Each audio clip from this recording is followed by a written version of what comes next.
Palyado. Parang labas. Yung ingay.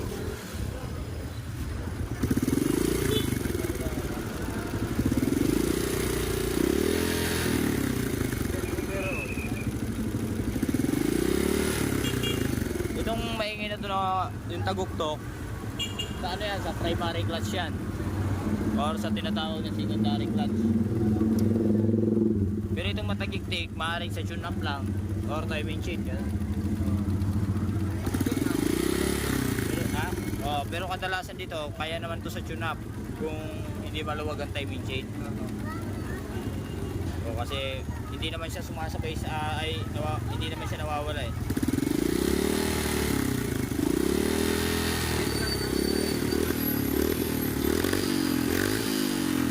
Tapos may isa pang ano yan, may isa pang tama yan. Yung piston mo nag-overlap. Kaya ayan, mapansin mo may ingay. Ayan. Nag-iingay. Nag-overlap yan. Itatap overhaul yan. Para ma-check lahat ng problema. Pero yung ingay dito na parang tuk-tuk gumagalaw, wala problema yun.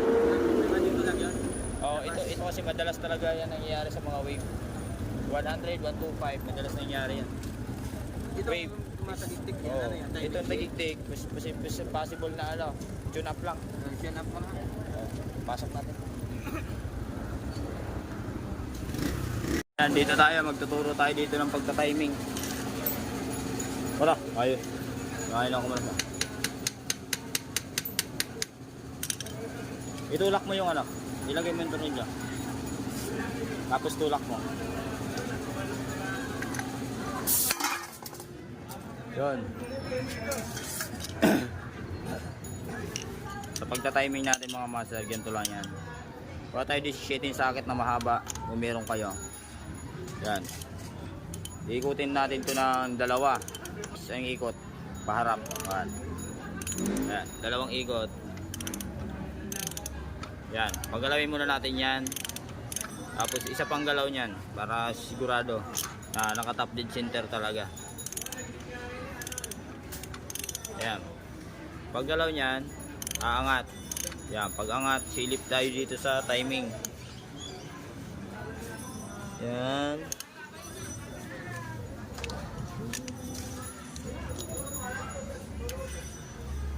Lagyan pa natin flash para makitang kita. Yan, silip dito. Timing. May timing mark yan. Yan. Yan yung letter F. Meron pang isa dyan yung letter T. Oy, lumagpas. So, ayan. Parang hindi ganong kita, no? Mas lalo.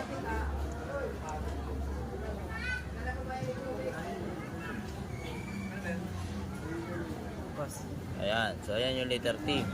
Pag sinilip natin yung letter T na yan, matik yan, naka-timing na yun dito. Ayan. Kita yan. Ito yung timing mark. Tapos may timing mark din yan dito. Ayan. Ganyan ang tamang timing. Top dead center yan yung tawagin. Tapos ayan, makikita natin. Sobrang lakas na ng clearance. O, maingay na.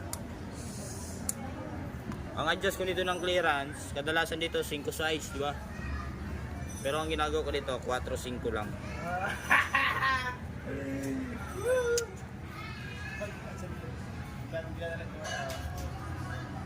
Ipo-focus mo kasi huwag malayo.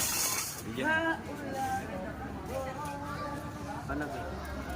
Dito ka sa kabila. Okay na. Yan, 0.4 tapos 0.5 naka-flash pa pala. Yan. Ang 0.4 sa intik. Natin. Ayan, maluwag. Wow! Para kabila ka kaya, i-pause mo muna. I-pause sa gilid.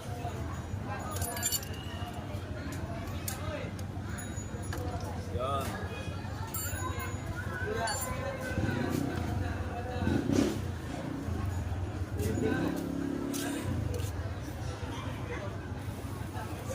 So,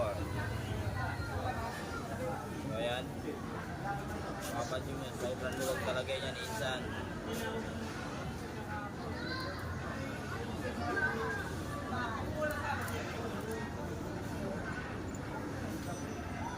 Tapos medyo ipitin nyo na ng konti yung feeder gauge pag nag-adjust kayo.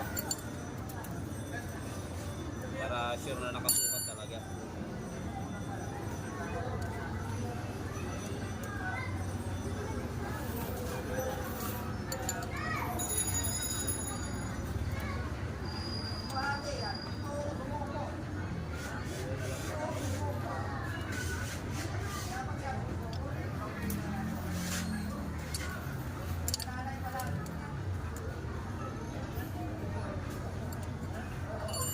Kasi sa baba 0.5.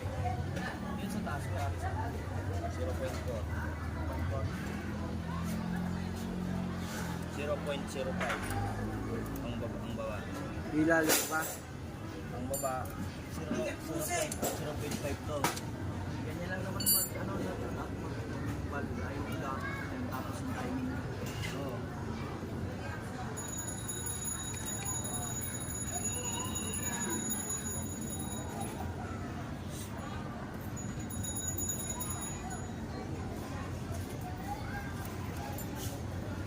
Kasi bossing.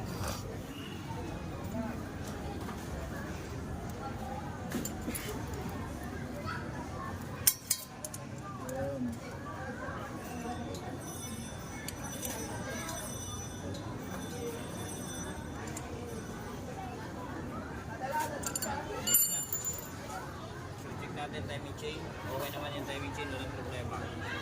So, ano yan, ikakapit na lang yan mga master. Tapos, check natin mamaya kung tahimik na yung under niya.